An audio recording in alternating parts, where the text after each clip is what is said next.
Welcome to Violin Adventures number 122. We start off working on a violin from the 1600s.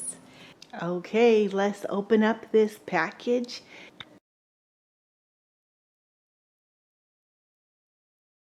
We have two pieces here that came off in shipping, one right there and then this corner. I'm thankful to have the pieces and I'll glue those on. But just a quick look here, everything looks okay. Okay, I have here a beautiful, very old violin. And what we're going to do with this is get it open and repair the cracks in the cleats and probably get a new bass bar because it's an old one. It's going to need one anyway. But before we do that, let's play it just so we can hear what it sounds like. Now I see already there's open seams on here, so we're going to play it, but we're not expecting it to have a really beautiful tone yet because of the open seams.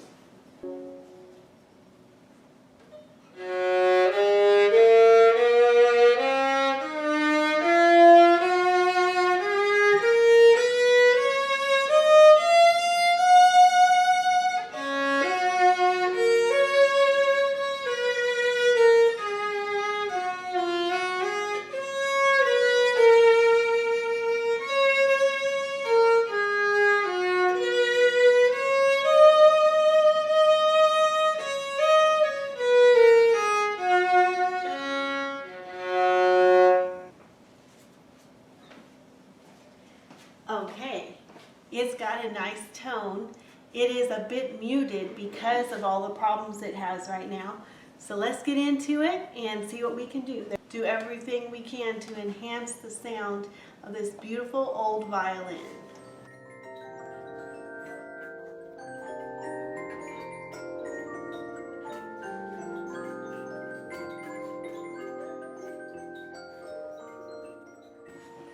So you can see up close here, we have a crack here, and this hopefully has been repaired. There's cracks over here, and there's a crack here. These are all very old cracks. I hope there will be something on the inside to tell us a little bit more about who repaired them. We've got cracks all over, especially here in the sound area, and then cracks on both sides. This is a very old violin, so we're going to carefully open it and see what information we can find. Okay, here's our special box that I used to hold all the parts so that we don't lose anything. And it was an old sewing box. And I like these little compartments in here that I can put special things. So that way I can rest content that these pieces are all safe and in one place. Okay, before I go to open this violin, I just want to document right here. This is open already. And then this is where the pieces fell off in transportation. These pieces here, requested to fix. This neck has been reset in the past and broken out, so we'll have to check and make sure that's nice and strong. And then you can see the lines right here that are going like this. I don't know how that happened, what that's from, but there, kind of crisscross lines right there. Interesting.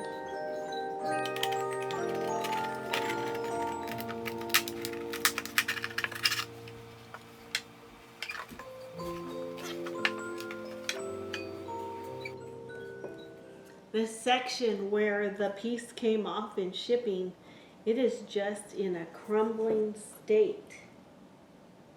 So of course we can fix it, but it takes me back a little bit to make sure I don't damage it more when I open this. So I'm going to be very careful.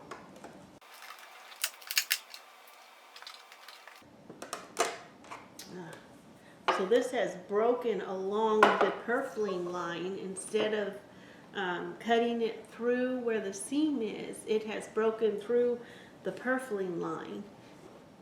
So what I'm going to do is get a little container to put all these little pieces in that might come off.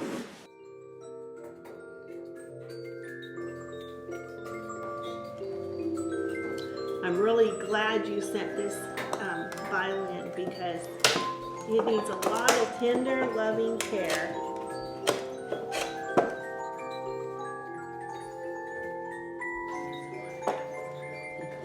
So this has been damaged here too.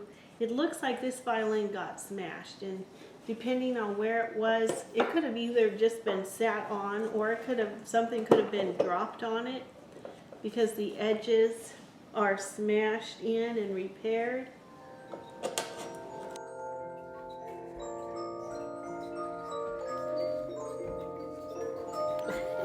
This has really crumbled out.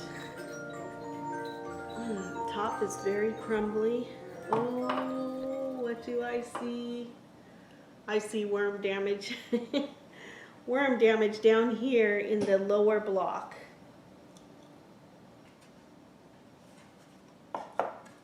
Okay, I'm sure you're all curious to look at this, so I will bring you over and let you see.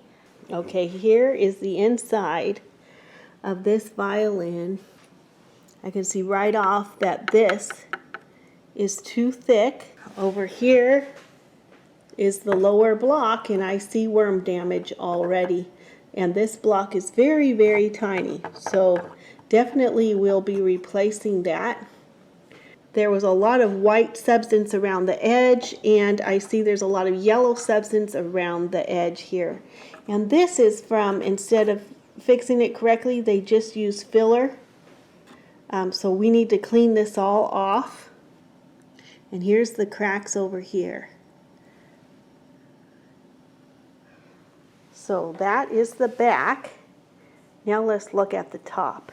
We need to replace this sound post too. Okay, here is the top. Wow, wow, wow. So here's the sound post patch. So we need to take that out and do a new patch. Here you can see where they put a piece of material in here.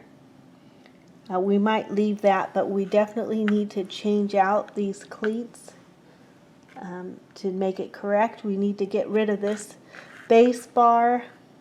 It looks like there was an old base bar here, and that's been replaced with another one, but this one is too old. So it needs to come out. You can see all the cracks in here.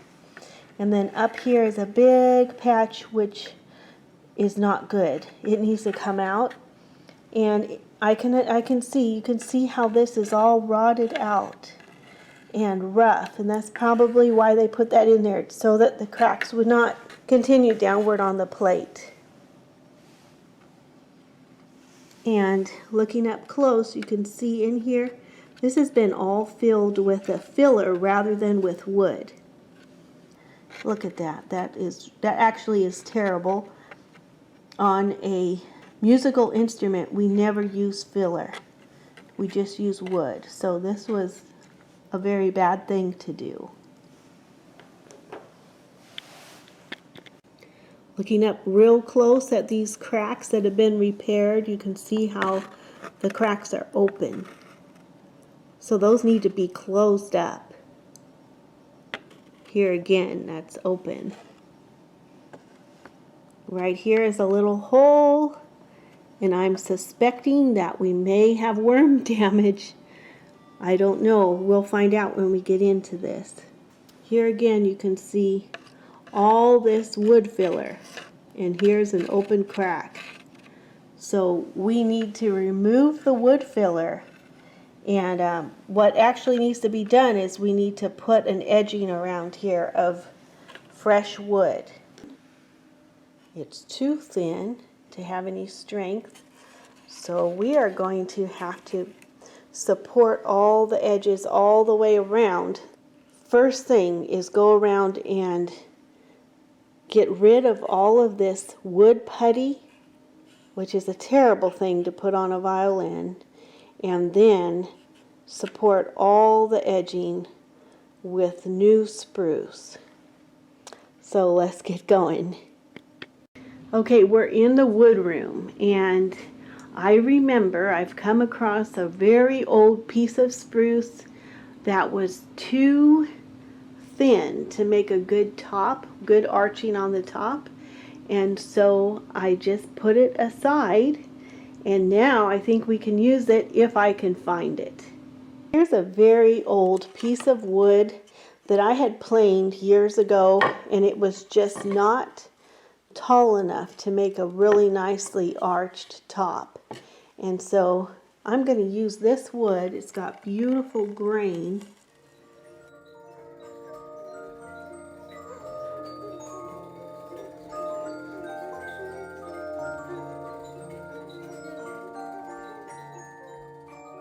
Okay, I've got most of this wood putty off, and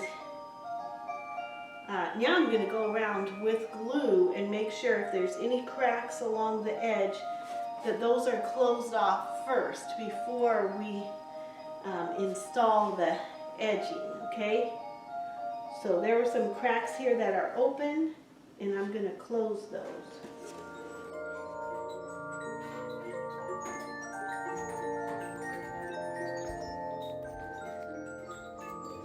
And then this here where the sound post goes, there's a bunch of cracks in here. See, here and here and here and in here and then over here. And here's some wood putty right in here. That's going to have to be repaired. Then up in here you can see an old crack. There's lots of cracks up here. And over here, it really looks like either someone sat on the instrument at one point or something fell on it and smashed it. I haven't said much about the scroll because it's a more modern scroll. It's a more modern length of the neck. And a violin of the 1600s would have a shorter neck. While that top is drying, I'm going to go ahead and get all of this junk off the edges of this old violin.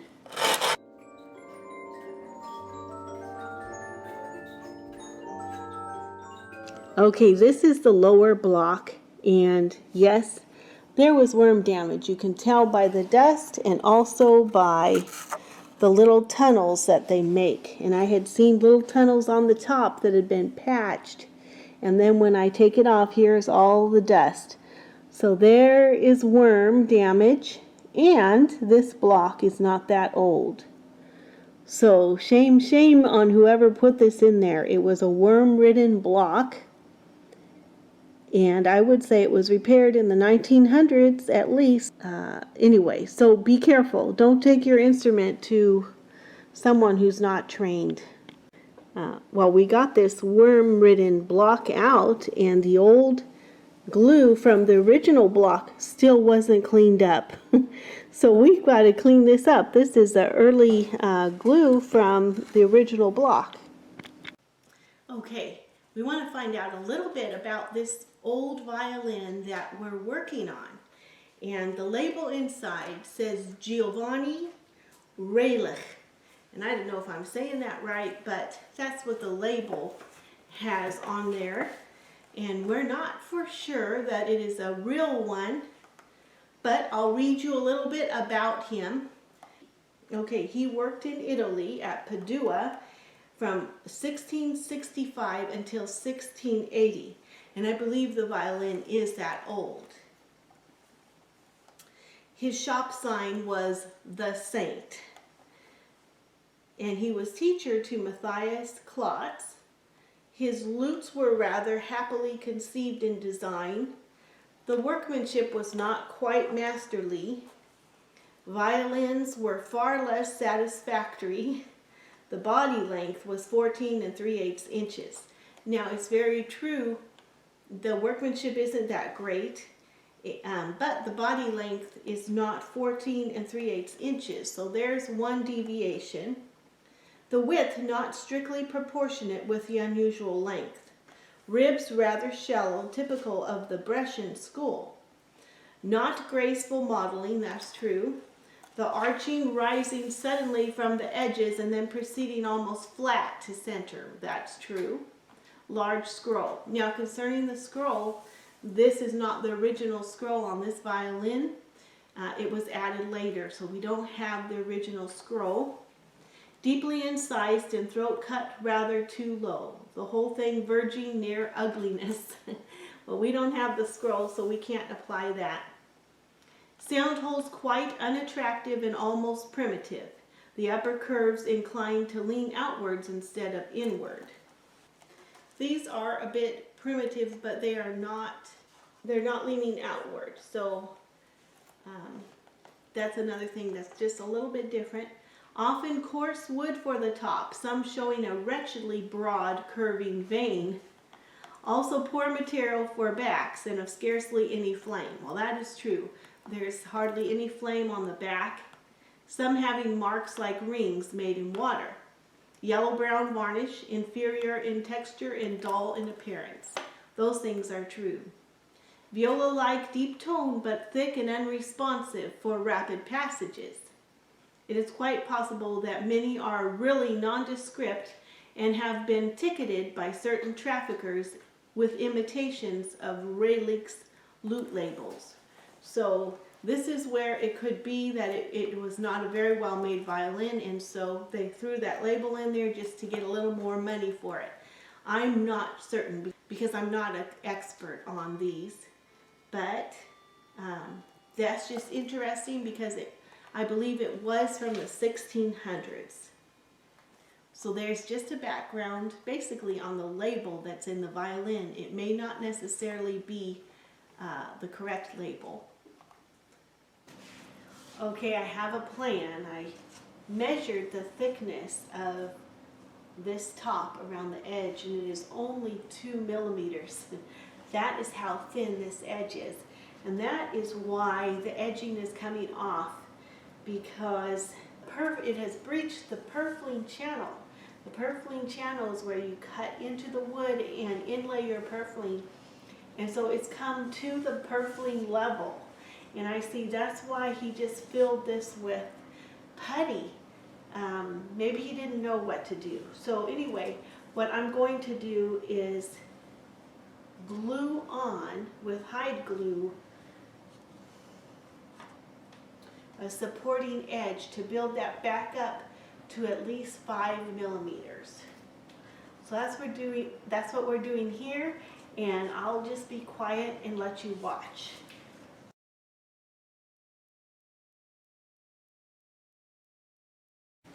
Okay, to get started, we've got our edges, we've got our clamps. These are wooden clamps, and then these, if I need them for the little pieces, I have leather on them. And then over here are the pieces that we're going to fit on like a puzzle. And the most important ingredient, this is our hide glue. It's nice and hot. That's why it's fogging up our camera.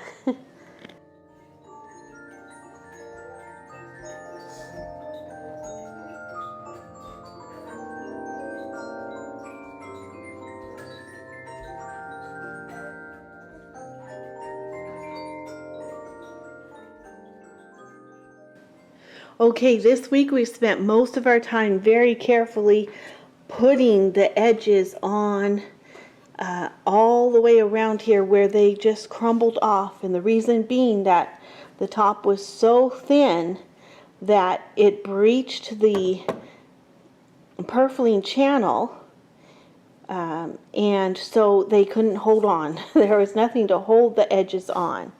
So right now we're gluing all these little pieces on, and then we'll blend this extra thick edge around to make it the proper thickness. Just make sure it has a good stable foundation. So here we are. I'm going to go ahead and get the clamps off and take a look at the loose edging, see if it held.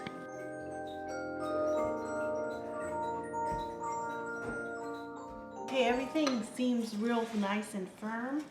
So I'm going to go ahead and edge this and take down the inside, and we'll see if anything needs to be firmed up. I don't want to go ahead until this is completely finished.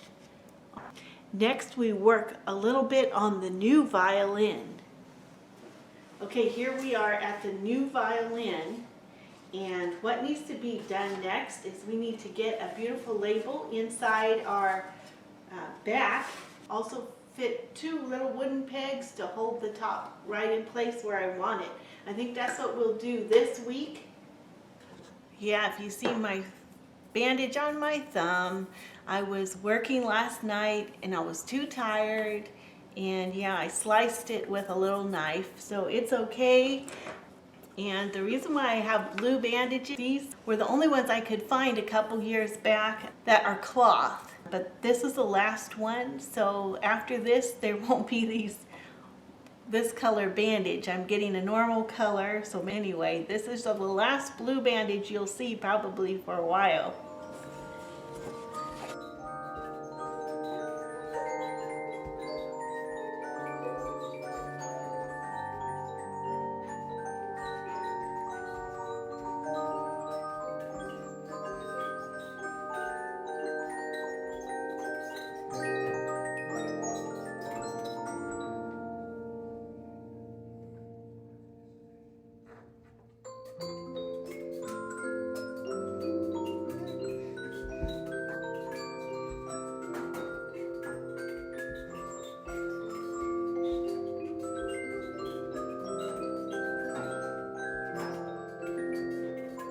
Okay, so I have the label in. I always sign it up here, and then I always put a special verse that means a lot to me on the upper block. So the back is all finished. Now what we have next is to work on the edges of the top. The Hebrew minute.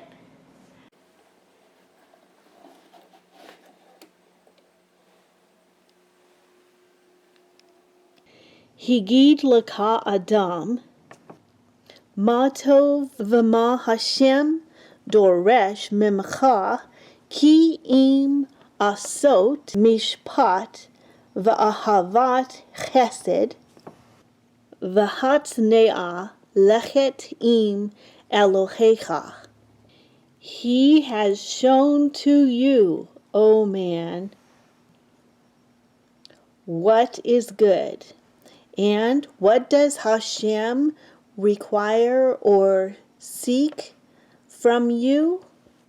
But to do justice and to love mercy, but it's also faithfulness or kindness or goodness, and to walk humbly with your God. If you know where this is found, please leave it in the comments below. And thanks to all of you who are finding these verses. Okay, here we are Friday afternoon. It has been a little bit of snow on one end of the street that we live on. Is about 3 miles long, and one end was snowy and white, and our end was no snow. But we did get snow, it just didn't stick. Let's go in where it's warm. Here we are. So here's our violin table. We've got our label in, and it's all signed. Here's the top, and I just need to go around the edges to make sure they're ready to fit on here. So next week, Lord willing, we'll be able to close the violin up and work a lot more on the scroll. Here's our old violin from the 1600's, and we now have the side stabilized, which is going to help with the rest of the repairs. So what I have to do next is finish up on the edges, making sure that everything is good, and to the inside, and we'll be taking off all of these old cleats and replacing the base bar, replacing the sound post patch. All of this has to be replaced. Over here we have the back. On this we'll need to get a lower block and an upper block so that we can reset the neck because the neck was on crooked. A little chat with Freddie. Hi everyone, I'm Freddie, and I want to show you what I'm working on. So here is the back of the violin, right here, and this is the top of the violin, and oh, here it is. This is the scroll right there, and this is varnish that we make.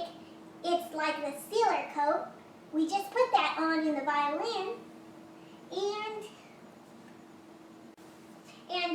this right here, this is a hand, what is it? A hand drill. Yeah, that's what it is. So I wanted to show you what I'm working on because I'm working really hard. Yeah.